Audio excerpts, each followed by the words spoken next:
নমস্কার, গ্লো মিশনে আপনাদের স্বাগত। আজ পশ্চিমবঙ্গের রাজনীতির সবথেকে বড় বিস্ফোরণ ঘটতে চলেছে। আপনি কি জানেন আপনার পাশের বাড়ির লোকটি ভোটার কার্ড হয়তো আগামী মাসেই বাতিল হয়ে যেতে পারে, কিংবা আপনার বহু কষ্টের জোগাড় করা ডোমিসাইল সার্টিফিকেট কি এখন নিছকই একটা কাগজের টুকরো? নির্বাচন কমিশনার এক গোপন রিপোর্টে চাঞ্চল্যকর তথ্য উঠে এসেছে। পশ্চিমবঙ্গের প্রায় 90% ডোমিসাইল সার্টিফিকেট বাতিলের মুখে। শুধু তাই নয়, ভোটার তালিকায় হতে চলেছে এক ঐতিহাসিক ছাঁটাই। লক্ষ লক্ষ ভুয়ো ভোটারের নাম কি এবার চিরতরে মুছে যাবে, নাকি এর আড়ালে লুকিয়ে আছে অন্য কোনো রাজনৈতিক সমীকরণ? আজকের ভিডিওতে আমরা এমন কিছু তথ্য ফাঁস করব যা শুনলে নবান্নের অলিন্দে কম্পন শুরু হতে বাধ্য। শেষ পর্যন্ত দেখুন, কারণ আজকের এই ভিডিওতে আপনার নাগরিকত্বের অধিকার সাথে জড়িত।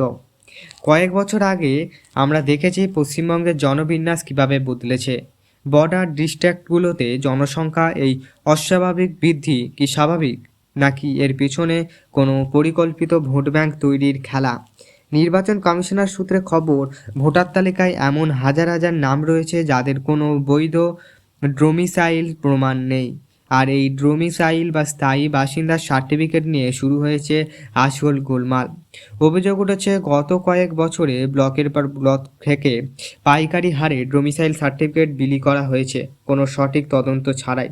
আচ্ছা মশাই, আপনি কি ভেবেছিলেন রেশন কার্ড থাকলেই আপনার এদেশের পাকাপাকি মালিক হয়ে গেলেন? ভাবছেন রেশন পাচ্ছেন মানেই ভোট দিতে পারবেন? দিনকাল বদলে গেছে দাদা। এখন শুধু কার্ড নয়, কার্ডের পিছনে কাগজ কথা বলবে। এবার আসা যাক আসল অঙ্কে। কোন 90% ডোমিসাইল সার্টিফিকেট প্রশ্নের মুখে? গোয়েন্দা রিপোর্ট বলছে পশ্চিমবঙ্গের বেশ কিছু জেলায় ভুয়ো আধার কার্ড এবং জাল নথির ভিত্তিতে ডোমিসাইল সার্টিফিকেট ইস্যু তৈরি করা হয়েছিল। প্রশাসন এখন এই সার্টিফিকেটগুলো যাচাই করতে বসেছে। এখন দেখা যাচ্ছে অধিকাংশই কোনো আদি অস্তিত্ব নেই। বিশেষ করে সীমান্তবর্তী জেলা, এখন উত্তর ও দক্ষিণ 24 পরগনার নদিয়া, মালদাহ এই জালিয়াতি চরম সীমায় পৌঁছেছে। কেন্দ্রীয় সংস্থাগুলির কড়া নজরদারি ধরা পড়ছে যে পঞ্চায়েতের স্তর থেকে দেওয়া অনেক চারিত্রিক শংসাপত্রের হাতিয়ার করে এই ডোমিসাইল বানানো হয়েছে। এখানে একটা প্রশ্ন এসেই যায়, কার ছত্রছায়ায় এই অযোগ্য ব্যক্তিরা সরকারি নথি হাতে পেল?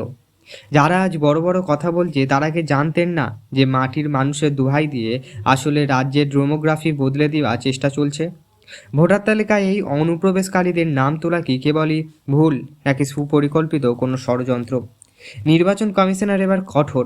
2026-এর বিধানসভা নির্বাচনের আগে ভোটার তালিকায় ক্রিস্টাল ক্লিয়ার করতে চায় দিল্লি।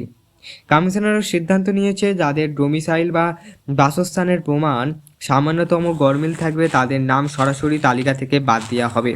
এর ফলে কি, লক্ষ লক্ষ ভুয়ো ভোটারদের তাদের ভোটাধিকার হারাবেন, প্রকৃত ভূমিপুত্রদের গুরুত্ব বাড়বে।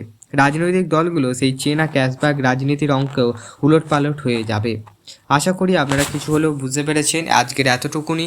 আপনারা যদি চান কিভাবে যুবশ্রী প্রকল্পের ফর্ম ফিল আপ করতে হয় সেই নিয়ে আমরা ভিডিও আনতে পারি।